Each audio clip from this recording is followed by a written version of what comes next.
Mari kita bahas metode-metode pengukuran asupan makanan. Pertama, kita akan lihat bagaimana cara untuk mengambil data kuantitatif dari asupan makanan.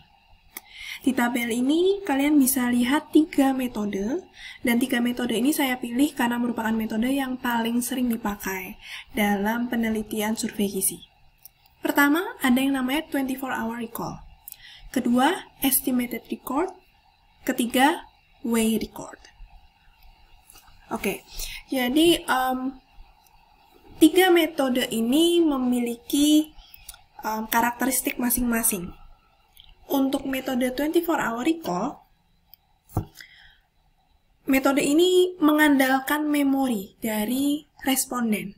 Karena yang dilakukan oleh pewawancara adalah menanyakan apa saja yang responden makan dalam 1 hari terakhir ke belakang. Jadi sifatnya retrospektif, kembali ke masa lalu. Sedangkan untuk 2 metode lainnya adalah metode record atau menimbang makanan. Estimated record itu artinya pada saat responden makan, makanan tersebut kemudian direkam, entah itu difoto atau langsung dilihat dan dicatat. Dan pewawancara maupun responden tidak menimbang makanan tersebut, melainkan memperkirakan dengan melihat porsinya, melihat ukuran rumah tangganya, dan diestimasi untuk diterjemahkan menjadi suatu satuan berat. Sedangkan weigh record adalah metode merekam, melihat apa yang dimakan oleh responden pada saat itu, tapi bukan hanya memperkirakan, tapi betul-betul ditimbang per bahan makanan. Baik, jadi kalian bisa lihat bahwa 24-hour recall sifatnya retrospektif, kita melihat ke masa lalu dan mengandalkan memori responden, sedangkan metode record sifatnya prospektif atau yang terjadi saat itu. Tiap metode memiliki kelebihan dan kekurangan masing-masing. Di tabel ini secara spesifik kita akan melihat sumber-sumber error atau kelemahan dari tiap metode. Saat kita menanyai seseorang mengenai apa yang mereka asup, tidak semua orang akan mau menjawab dengan jujur. Jadi ada kecenderungan untuk orang yang merasa status gizinya lebih atau gemuk, dia akan mencoba mengurangi asupan makan yang dilaporkan atau menghilangkan beberapa fakta mengenai makanan yang dia asup supaya terlihat tidak terlalu banyak. Tapi sebaliknya kalau untuk responden yang status gizinya relatif kurang, dia kurus, dia ingin gemuk, saat ditanyai tentang makan apa saja kemarin, dia akan cenderung over-reporting atau melaporkan lebih dari sesungguhnya. 2 error ini bisa terjadi pada metode 24-hour recall karena metode ini mengandalkan memori dan jawaban dari responden. Yang berikutnya, error berikutnya adalah kesalahan atau error akibat perkiraan. Dan tentunya kesalahan akibat perkiraan, kesalahan akibat salah memperkirakan berat suatu bahan pangan tentunya dimiliki oleh estimated record method. Karena memang rekaman makanan ini dilakukan secara estimasi. Tapi error ini juga dapat terjadi di metode 24-hour recall karena selain mengandalkan memori, data mengenai porsi yang diasup juga hanya dilaporkan oleh responden, kita tidak melihat secara langsung maupun mengukurnya secara langsung dengan timbangan analitik. Sedangkan error untuk kesalahan, error dalam perkiraan frekuensi makan tidak ditemui dari ketiga metode ini, karena ketiga metode ini tidak mengukur frekuensi makan suatu bahan makanan. Error berikutnya adalah variasi dari hari ke hari, dan ini bisa kita temui dari ketiga jenis metode. Perubahan di makanan atau perubahan diet ini ditemui terutama pada metode V-record. Cenderungnya, bila responden tahu bahwa seseorang akan mengukur apa yang dia makan, maka ada kecenderungan dia akan mengubah pola makannya supaya terlihat lebih baik. Jadi, error yang bisa terjadi di metode V-record adalah perubahan di pola makan atau perubahan di makanan yang biasa dia asup. Dan yang terakhir adalah error coding. Ini bisa terjadi di segala macam metode. Karena coding error ini berkaitan dengan input data oleh pewawancara.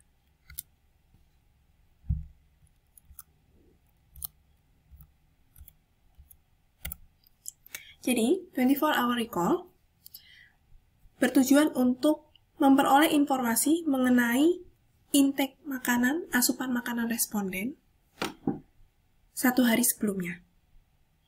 24-hour recall ini bisa digunakan untuk mengukur asupan makanan level 1 dan level 4. Level 1 artinya kita mengukur asupan makan banyak orang dan pengukuran tersebut hanya dilakukan selama 1 hari.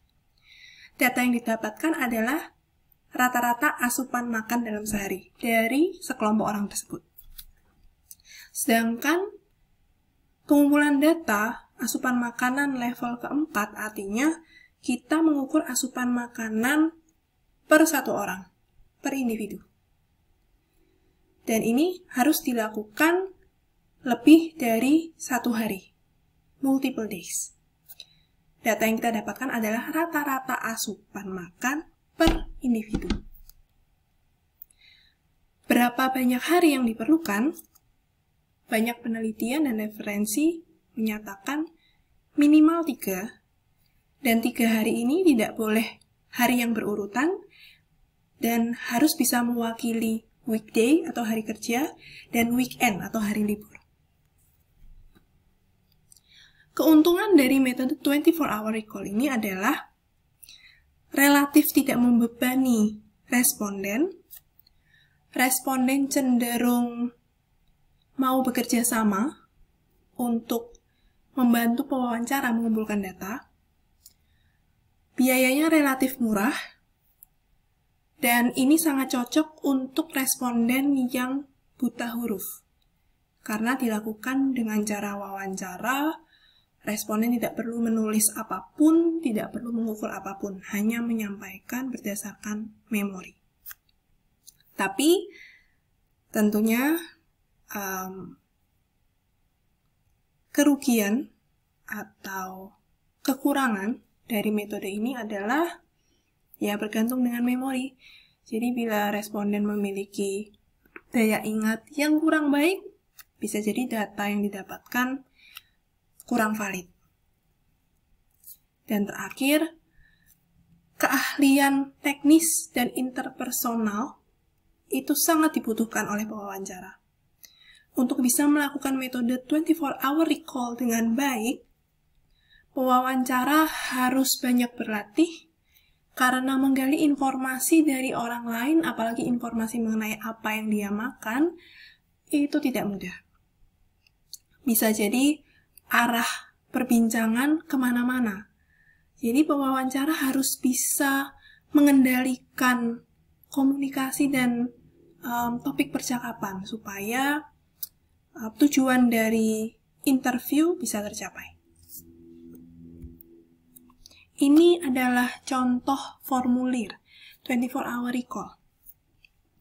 Beberapa hal yang penting, harus ada informasi tentang tanggal, harus ada informasi mengenai ini pengambilan data hari keberapa.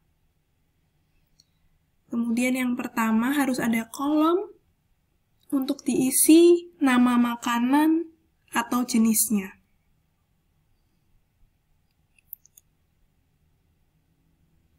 Kedua, harus ada informasi mengenai waktu makan. Ketiga, perlu ada informasi mengenai jumlah asupan makan. Dan yang keempat adalah setelah selesai mengumpulkan data, selesai mengisi formulir ini, maka pewawancara harus mengulang informasi dari awal sampai akhir untuk mendapatkan persetujuan dari responden. Beberapa catatan penting mengenai 24-hour recall. Tentunya seperti wawancara-wawancara lain, kalau kita bertemu dengan orang yang baru kenal, kita harus memperkenalkan diri, kita menanyakan nama mereka, kita coba buka perbincangan dengan hal ringan dulu sebelum kita menjelaskan mengenai tujuan dari wawancara ini, sehingga responden tahu untuk apa dia ditanyai, sehingga kalau dia mengerti maka dia akan punya kesadaran dan keinginan untuk membantu pewawancara mengumpulkan data. Kemudian tips berikutnya adalah biasanya saya akan menanyai responden dari makanan yang baru saja dia makan atau terakhir dia makan. Baru mundur perlahan-lahan sampai tercover selama 24 jam. Mengapa kolom waktu sangat penting di sini? Karena biasanya responden tidak akan mudah untuk mengingat apa yang dia makan, meskipun ini baru terjadi 1 hari sebelumnya. Tapi dengan hint atau kunci-kunci mengenai aktivitas apa sih yang Anda lakukan kemarin, jam 12 Anda melakukan apa, kemudian apakah setelah itu makan atau sebelum itu makan. Jadi responden akan terbantu dengan mengingat apa yang dia lakukan, mengingat waktu-waktu kejadian di sekelilingnya supaya memorinya bisa terbuka untuk mengingat apa yang dia asup. Setelah formulir ini terisi, maka langkah berikutnya adalah menggunakan tabel komposisi makanan atau menggunakan software dari komputer untuk menghitung jumlah energi dan asupan gizi yang dikonsumsi atau dimasukkan ke dalam tubuh dalam 1 hari dari makanan-makanan yang responden asup di 1 hari sebelumnya. Untuk tabel komposisi makanan di Indonesia ada website yang kalian bisa cari, panganku.org. Itu adalah tabel komposisi bahan pangan di Indonesia yang isinya adalah segala macam bahan pangan dengan kandungan zat gizi per 100 gram bahan pangan tersebut. Itu bisa digunakan untuk mengukur asupan zat gizi seseorang. Atau kita bisa juga menggunakan software. Jadi ada berbagai macam software yang bisa kita gunakan. Di mata kuliah ini saya menganjurkan kalian untuk menggunakan NutriSurvey, karena NutriSurvey itu adalah software yang gratis, sedangkan software lain mungkin berbayar dan relatif mahal.